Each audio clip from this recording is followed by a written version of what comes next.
I'm 98 years old, and what I'm about to tell you will change your life forever.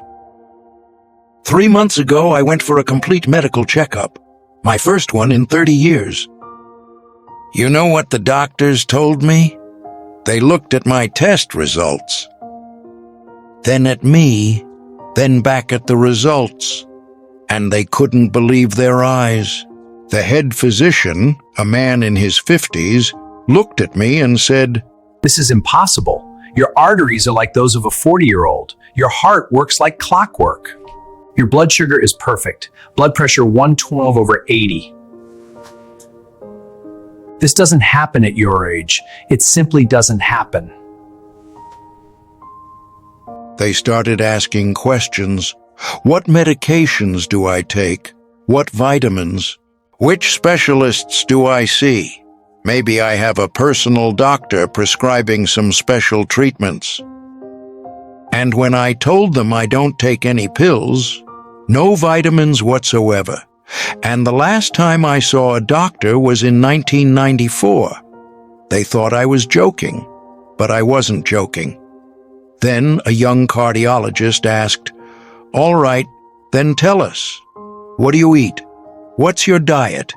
You must have some kind of secret." And that's when I told them something that left them absolutely stunned. I said, "The secret isn't what I eat.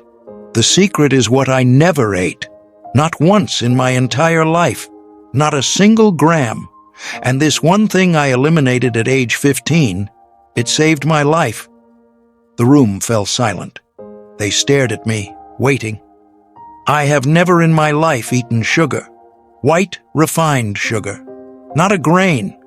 And that's the only thing that separates me from thousands of people I've watched die at 60, 70, 80 years old. The doctors exchanged glances. Some smirked, some frowned. But the head physician, he slowly nodded and said, "You know, we see research results every day. Sugar really does kill people, slowly, invisibly, but it kills.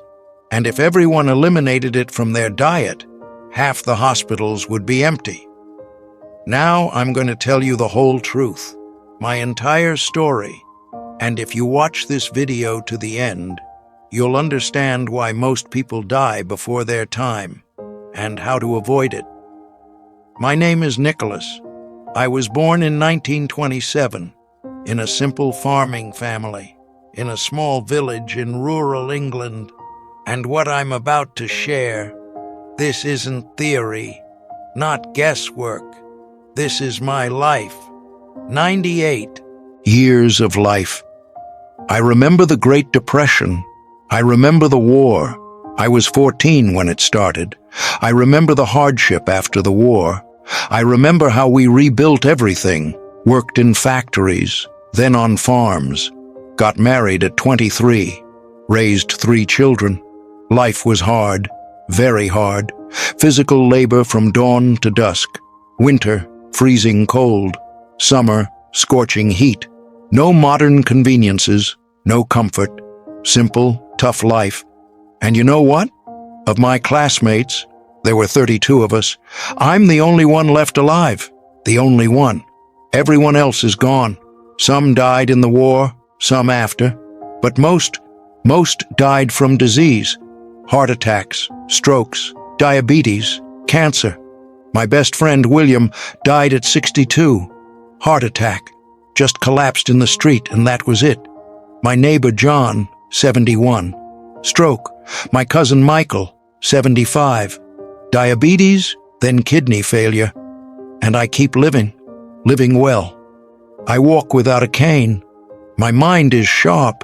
I remember things from 70 years ago like they happened yesterday. My eyesight has weakened a bit, yes. I wear reading glasses. But overall, I feel better than many 70-year-olds. And for years now, people ask me, "Nicholas, what's your secret? How have you stayed so healthy?" I used to laugh it off, said it was luck, good genes, fate. But now, at 98, when I see what's happening to people, how they get sick, how young they die, I realized I must tell the truth, because I know the secret of longevity. Not all secrets, but one main, fundamental secret I know for certain. And this secret was revealed to me by my mother, a simple, uneducated farmer's wife who never went to school, but who understood life better than any professor. I was 15 years old, 1942. War was raging. We lived on very little, ate what we could, potatoes, bread if we were lucky, milk from our cow. And then one day, I remember it like yesterday, it was July, a hot day. Mother came back from town, and she brought sugar, a whole pound of it, white, beautiful.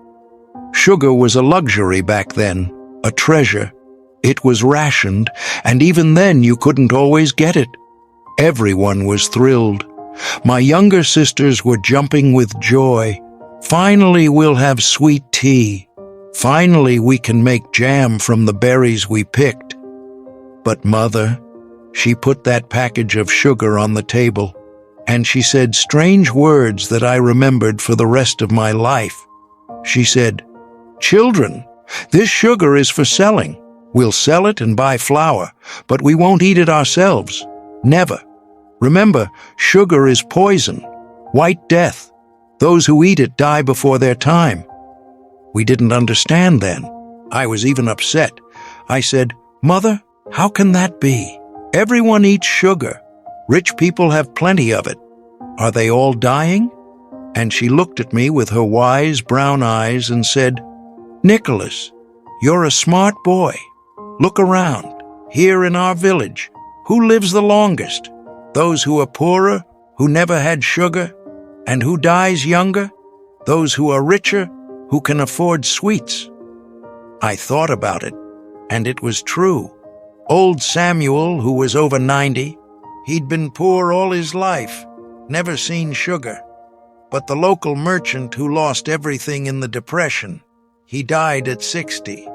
And before that, he had all the sugar he wanted.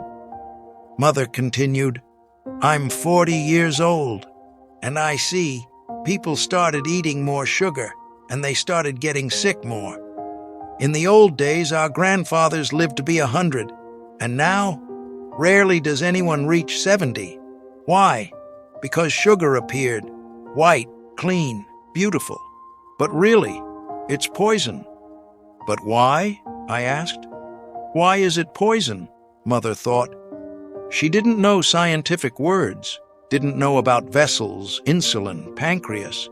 She was uneducated, but she understood on an intuitive level through observation. She said, "Nicholas, sugar is wrong. It's not from nature. People made it. They squeezed it from beets, refined it, bleached it. Nothing like this exists in nature. God didn't create such food. God gave us honey, gave us fruit, gave us berries. That's where real sweetness is, proper sweetness. But this white powder, this is man's invention, and our body doesn't understand it, doesn't know what to do with it.